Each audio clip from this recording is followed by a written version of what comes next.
Bonjour à tous, bienvenue une fois de plus dans notre atelier de réflexion d'aujourd'hui.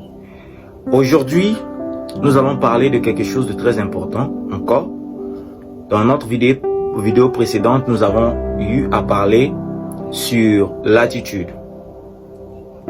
Aujourd'hui, nous allons parler de la reconnaissance. Ok, c'est quoi la reconnaissance? La reconnaissance est un état d'esprit de remerciement ou de gratitude vis-à-vis d'une personne, d'un service reçu ou d'autres choses.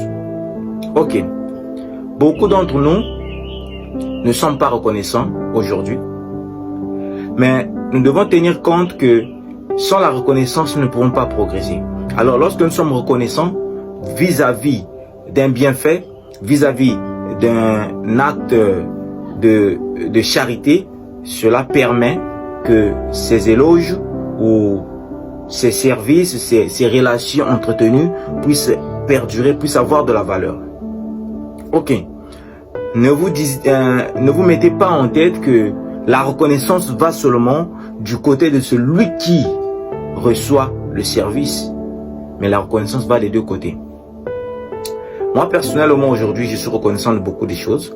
Je suis reconnaissant envers les personnes qui m'ont aimé, envers les personnes qui m'ont détesté, envers les personnes qui m'ont fait du tort, envers les personnes qui m'ont encouragé, envers les personnes qui m'ont blâmé, envers les personnes qui m'ont fouetté, envers les personnes qui m'ont élevé. Ça, c'est une reconnaissance large. Ok. Un grand penseur disait, l'intérêt est le roi de la terre. Souvent, nous avons des intérêts vis-à-vis des autres, mais nous ne savons pas comment les remercier. Même si ces intérêts vont d'un côté très négatif, alors nous devons être capables de pouvoir les remercier, afin que ces personnes sachent quand même que ce qu'ils font est très important et très bénéfique, afin qu'ils puissent continuer d'agir de la sorte. Souvenez-vous, la reconnaissance, bien qu'elle est très capitale, mais à toutefois, lorsque nous apportons aux autres, lorsque nous contribuons dans la vie des autres, nous ne devons pas attendre cette reconnaissance. Pourquoi? Parce que cette reconnaissance ne détermine pas ce que nous sommes. Nous avons plus de valeur à donner qu'à recevoir. Alors lorsqu'on donne avec un bon cœur, on ne doit pas attendre la reconnaissance. Mais pour ceux qui reçoivent, quoi que ce soit, venant de qui que ce soit, ont cette responsabilité dans la façon de penser, dans une mentalité cohérente et très aberrante, de pouvoir être reconnaissant envers ces genres de personnes, envers ces genres d'individus, envers ces genres d'entités. Alors, mes chers amis, soyez reconnaissants dans votre vie quotidienne. Ne soyez pas juste reconnaissants envers les personnes qui vous font beaucoup. Soyez reconnaissants envers les personnes qui vous font peu. Chez vous, à la maison, au travail. Pourquoi? À la maison, il y a de ces personnes qui cuisinent pour nous. Nos mamans, nos soeurs, nos cousines, peu importe. Nos papas qui contribuent avec de quoi nous nourrir. Soyez reconnaissants envers ces personnes d'abord. Ensuite, soyez reconnaissants au travail. Les collègues qui vous soutiennent dans votre travail si difficile, si acharné que vous ne pouvez pas faire vous-même. Soyez reconnaissants envers ces personnes. La reconnaissance élève. La reconnaissance fait en sorte qu'on puisse reconnaître la grandeur en vous. La reconnaissance fait en sorte que vous puissiez être distingué parmi mille bienfaits dans une simple reconnaissance. Souvenez-vous, Martin Luther King avait dit « Have a dream ». Il avait eu un rêve dans son discours intitulé « I have a dream ». Dans son discours-là, si vous avez l'occasion de le lire, vous allez remarquer que dans ce discours-là, il n'avait pas parlé de tout ce qui s'est passé malgré le racisme grand qui était tellement grand aux États-Unis, mais il était reconnaissant qu'ils étaient passés par là. Nelson Mandela également, pendant l'apartheid en Afrique du Sud, a été reconnaissant de toutes les souffrances.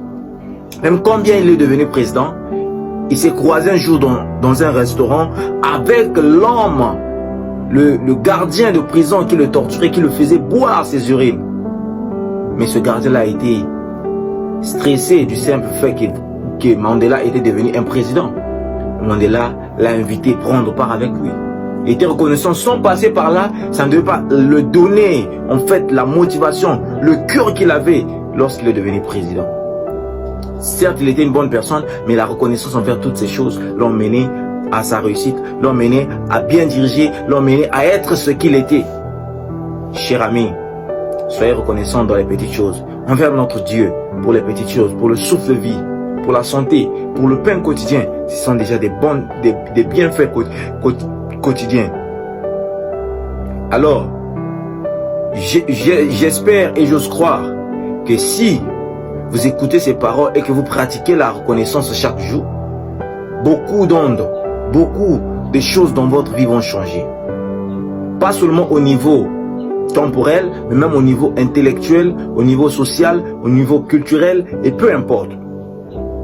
Je sais que la reconnaissance que nous pratiquons quotidiennement vis-à-vis des petits actes de gentillesse que nous donnons aussi aux autres peut nous produire beaucoup d'amour, beaucoup de paix, beaucoup de savoir-vivre. Alors, si vous n'êtes pas reconnaissant dans votre façon de vivre, à partir de maintenant, apprenez à être reconnaissant. Suivez les paroles de sagesse. Écoutez et écoutez. Vous n'avez pas besoin de pouvoir devenir milliardaire avant d'être reconnaissant envers la personne qui a payé la scolarité pour vous. Vous n'avez pas besoin de devenir quelqu'un dans la vie avant de dire merci à votre maman qui vous a cuisiné après chaque repas. Vous n'avez pas besoin de dire merci papa lorsqu'il vous a payé les études pour aller à l'école. Vous n'avez pas besoin de dire merci à un prof qui vous a tellement bien expliqué un cours et que vous comprenez bien et que vous devenez pro dans ce domaine-là. Dites-lui merci. Ça ne vous enlèvera rien, cher ami. Soyez connectés.